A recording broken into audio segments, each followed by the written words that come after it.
Connexion à Saké avec un document exceptionnel et poignant d'une équipe de la RTBF. Notre partenaire belge s'est rendu dans un hôpital de cette ville qui se trouve dans le Kurdistan de Syrie. C'est là qu'arrivent de nombreux blessés de la bataille de Barouz que je viens d'évoquer. C'est un reportage signé Caroline Hick avec Gary Ventier et Ariane Dufrane.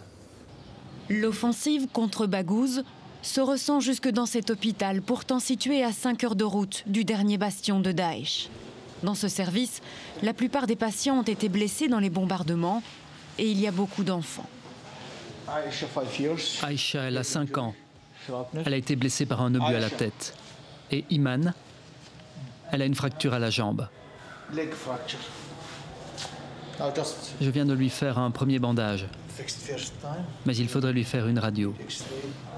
Ces enfants sont arrivés avec leur mère. Ils sont originaires de Raqqa. Ce n'est pas le cas d'une autre petite fille dans une chambre toute proche.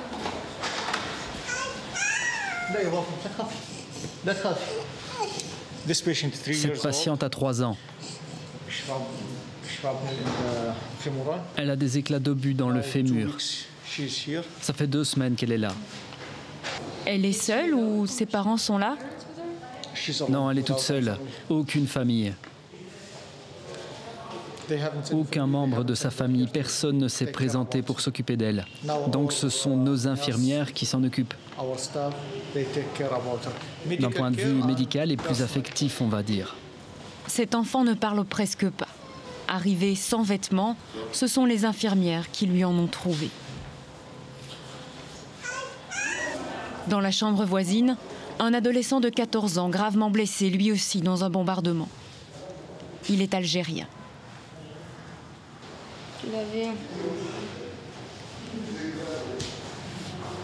C'est l'avion. Tu peux nous expliquer quelles sont tes blessures? Ma tête, et mon bras, et ma nuque, partout, mon pied, partout. Qu'est-ce que tu faisais toi